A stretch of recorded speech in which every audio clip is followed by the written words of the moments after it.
IBN 7 हौसला है। और आगरा धर्म परिवर्तन कांड की बात करते हैं। इस पर आज लोकसभा में जबरदस्त हंगामा हुआ। 2 घंटे से भी लंबी चली बहस के दौरान विपक्ष आरएसएस के नाम पर सदन से आखिरकार वॉकआउट कर गया। और आरएसएस पर विपक्ष के तीखे आरोपों का बचाव करते हुए संसदीय कार्य मंत्री वेंकैया नायडू ने कहा कि संघ हमारा मातृ संगठन है और हमें इस पर गर्व है। नायडू ने पलटवार करते हुए कहा कि विपक्ष बिला वजह हर बात में आरएसएस का नाम लेता है।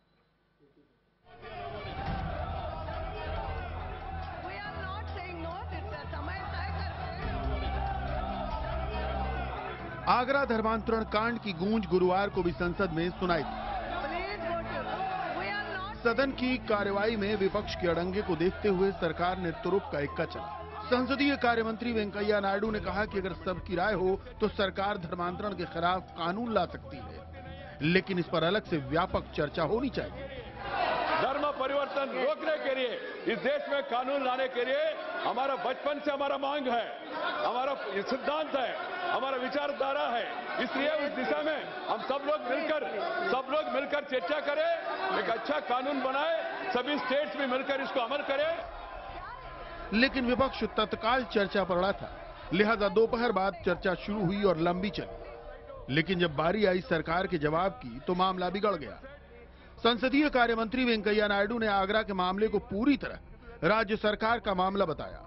उन्होंने आरएसएस पर लग रहे आरोपों का जोरदार बचाव करते हुए कहा, ऐसी घटनाओं के पीछे बिना वजह आरएसएस और उससे जुड़े संगठनों का नाम लिया जाता है।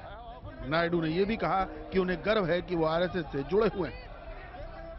RSS means is a great organization in the country, ready for self-service. That is RSS.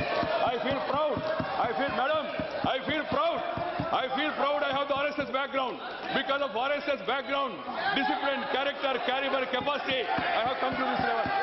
And I feel proud. Many of us have this background. बस फिर क्या था?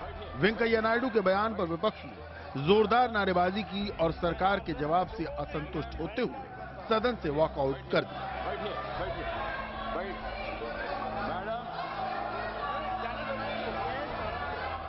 कांग्रेस की ओर से चर्चा की शुरुआत ज्योतिरादित्य सिंधिया ने की थी। उन्होंने इस मसले पर प्रधानमंत्री नरेंद्र मोदी से जवाब की मांग करते हुए कहा कि वो सभी धर्मों के लोगों के प्रधानमंत्री हैं। क्या यही वो अच्छे दिन हैं जिनका सरकार ने वायदा किया था? आज इस स्थिति में ये अच्छे दिन की सरकार आ चुकी है कि प्रलोभन दिया जाता है धर्म परिवर्तन करने के लिए कि आप बीपीएल कार्ड और राशन कार्ड धारक बन जाओ और धर्म परिवर्तन करो। ये आरएसएस के धर्म जागरण सेल और बजरंग दल के द्वारा आयोजित किया गया है। बाकी विपक्षी दलों ने भी जमकर सरकार पर हमला बोला, लेकिन हैदराबाद से एमआईएम सांसद असदुद्दीन ओवैसी की समाजवादी पार्टी से संसद में ही भिड़ंत हो गई। उन्होंने एसपी पर बीजेपी से मिली भगत का आरोप भी लगाया कि हमारे हिंदुस्तान के बहुत बड़े कायद हैं उत्तर प्रदेश के, वो अपनी तकरीर में कहते हैं कि उत्तर प्रदेश कुछ भी नहीं है, उत्तर प्रदेश में कुछ हो रहा ही नहीं है। क्या नहीं हो रहा है? उत्तर प्रदेश में तो ही हो रहा है। अगर आप और बीजेपी मिले हुए नहीं होते तो आप एक्शन ले लेते वहां पर आरएसएस और बजरंग। हालांकि सुबह से इस मुद्दे को गंभीर बताते हुए चर्चा की मांग कर रहे समाजवादी पार्टी के नेता मुलायम सिंह यादव ने बीच में ये भी कहा कि उन्हें समझ ही नहीं आ रहा कि इस मुद्दे पर चर्चा क्यों हो रही है। इस घटना की चर्चा सिर्फ दिल्ली में है और आगरा जहां ये घटी है वहां इसकी कोई चर्चा नहीं है। कोई बता दे आगरा जिले में कोई असर हो, पता लगा दे आगरा के हो गया, कोई असर नहीं, आगरा में असर नहीं। बाद में विपक्ष के साथ वो खुद भी वॉकआउट करके चलते बने। भारी हंगामे के बाद लोकसभा में जबरन धर्म परिवर्तन पर लंबी चर्चा हुई। सभी दलों ने एक स्वर में चिंता भी जताई। लगभग सभी दलों ने ये भी कहा कि जबरन धर्म परिवर्तन नहीं होना चाहिए। लेकिन सवाल एक कि क्या भविष्य में इस तरह की घटनाओं की पुनरावृत्ति को रोका जा सकेगा? विक्रांत यादव, दिल्ली, IBN 7।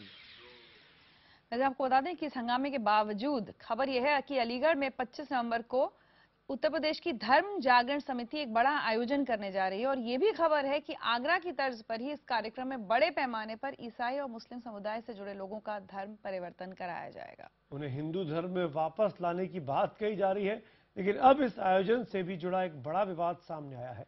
कहा जा रहा है कि समिति ईसाई को हिंदू बनाने पर 2 लाख और मुसलमान को हिंदू बनाने पर 5 लाख रुपए खर्च कर रही है। देखिए ये खास रिपोर्ट। उसमें जो जिले का खर्चा आएगा वो 2 लाख रुपए ईसाई परियोजना पे प्रति साल और 5 लाख रुपया इस्लामिक परियोजना पर प्रति साल इसके धन को जुटाने का काम दिया है। सुना आपने, धर्म जागरण समिति का खर्च कार्ड। विरोधी इसे रेट कार्ड बता रहे हैं। तो इसके मुताबिक ईसाई को अगर हिंदू बनाना है तो समिति खर्च करेगी 2 लाख रुपए और मुसलमान को हिंदू बनाना है तो धर्म जागरण समिति खर्च करेगी 5 लाख रुपए। जरा आप भी इस रेट कार्ड या खर्च कार्ड पर नजर डालिए। 2 लाख और 5 लाख का पूरा ब्यौरा लिखा है।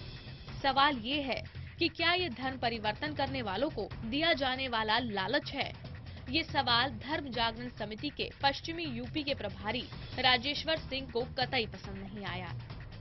इसमें ये दिया हुआ है कि ईसाई धर्म का कार्यकर्ता को 2 लाख का खर्च आता है और जो इस्लाम धर्म है उसका 5 लाख का खर्च आता है। किस तरह से डिवाइड किया है आपने इसको? कोई चक्कर नहीं, आप पूछने का नहीं, अधिकार नहीं आपके लेटर में पूछने। आप इन्वेस्टिगेशन मत करिए, आप इन्वेस्टिगेशन मत करिए, न्यायालय मत बनिए, ये आपका अधिकार नहीं है। आप बात पूछिए जो पूछना है। ये कोई चक्कर नहीं है, ये मैं किसी को नहीं बताऊंगा, ये मेरा अपना मामला है, मेरे संगठन का मामला है। आप हमारे केस चेक कर सकते हैं। मैं चेक नहीं कर रहा। क्यों कर रहे हैं चेक? आपका लेटर का लेटर है, हमारा लेटर आप पढ़िए और अपना बात रखिए।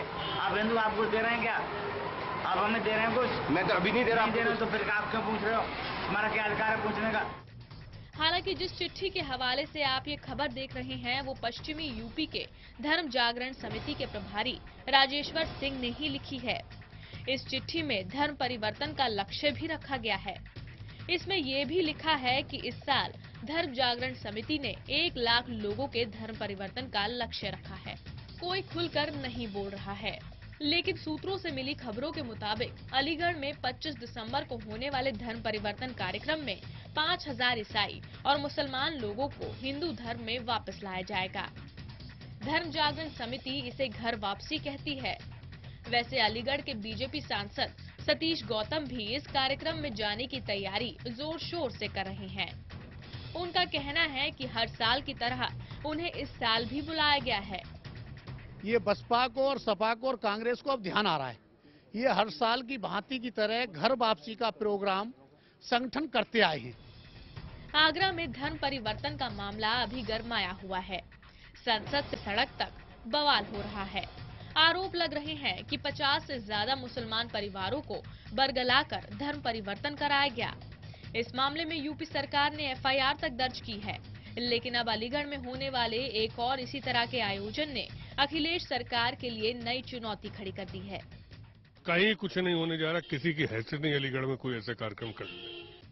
पहले लव जिहाद और अब धर्म परिवर्तन का शिगुफा। जाहिर है सियासत की आंच पर अभी काफी कुछ पकना है और इस पकने पकाने की आंच में अगर कुछ दिनों बाद आम जनता भी जलती झुलसती नजर आए तो हैरत नहीं होनी चाहिए। Bureau report IBN 7।